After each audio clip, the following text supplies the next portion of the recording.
Hello guys, welcome to my channel. Today we are going to see how to monitor your GPU usage in Task Manager. I show you guys how to do it. You just need to right click on the task bar and select Task Manager. Now you just need to full screen it. In here, if you do not see GPU on the top bar, what you have to do is right click on this statistics and select GPU, check mark it.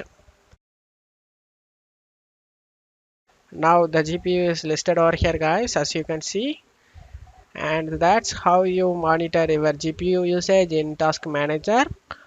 I hope this video helped you guys. If the video helped you, don't forget to leave a like guys. You can also subscribe me and support me guys. Thank you.